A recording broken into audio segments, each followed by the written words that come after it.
নমস্কাৰ, আপুনি চাই আছে নিউজ এড আছাম। এই মুহূৰ্তত দিবলৈছো আন এক গুৰুত্বপূৰ্ণ খবৰ। গুৱাহাটীৰ কৃত্ৰিম বানত নিহত পৰিয়াললৈ আৰ্থিক সাহায্য আগবঢ়াব ৰাজ্য চৰকাৰে। মন্ত্ৰী জয়ন্ত মল্ল বৰুৱাৰ এই গুৰুত্বপূৰ্ণ ঘোষণা। বান ভূমিস্খলনত মৃত্যু হোৱা 5 মৃতকৰ পৰিয়াললৈ 4 লাখ টকা সাহায্য আগবঢ়াব। আৰু বান সাহায্য দিবলৈ বানাক্ৰান্ত স্থানত আগতীয়াকৈ মজুত কৰি ৰখা হৈছে সাহায্য সামগ্ৰী। মৃতকৰ পৰিয়ালক দেওবাৰৰ দিনটোতে প্ৰদান কৰা হ'ব এই ধনৰাশি। মন্ত্ৰী জয়ন্ত মল্ল বৰুৱাই দেওবাৰে কৰে এই গুৰুত্বপূৰ্ণ ঘোষণা। গুৱাহাটী মহানগৰীত কৃত্ৰিম বানত নিহত পৰিয়াললৈ আৰ্থিক সাহায্য আগবঢ়াব ৰাজ্য চৰকাৰে।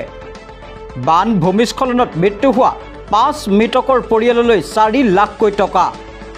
আৰু মৃতকৰ পৰিয়ালক দেওবাৰৰ দিনটোতে প্ৰদান কৰা হ'ব এই ধনৰাশি। জনাই গৈছোঁ এই মুহূৰ্তৰ আন এক গুৰুত্বপূৰ্ণ খবৰ।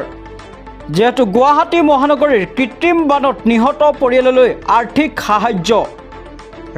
সাহায্য আগবঢ়াব ৰাজ্য চৰকাৰে। বানাক্ৰান্ত ৰাজ্যক ভৱিষ্যত দিনত তাৎক্ষণিক সহায়ৰ বাবে দিয়া হ'ব সাহায্য।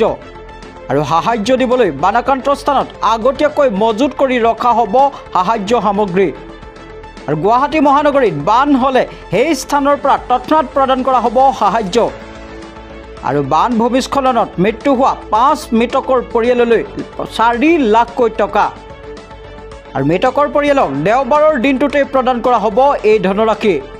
জনাই গৈছোঁ এই মুহূৰ্তৰ আন এক গুৰুত্বপূৰ্ণ খবৰ।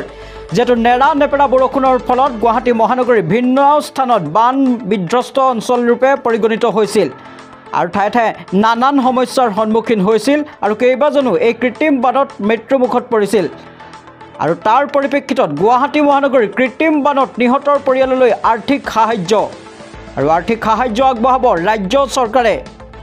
বান ভূমিস্খলনত মৃত্যু হোৱা 5 মৃতকৰ পৰিয়াললৈ 4 লাখকৈ টকা।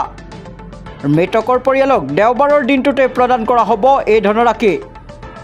মন্ত্ৰী জয়ন্ত মল্ল বৰুৱাই দেওবাৰে এই গুৰুত্বপূৰ্ণ সিদ্ধান্তৰ কথা ঘোষণা কৰে। আমি জনাই গৈছোঁ এই মুহূৰ্তৰ আন এক গুৰুত্বপূৰ্ণ খবৰ।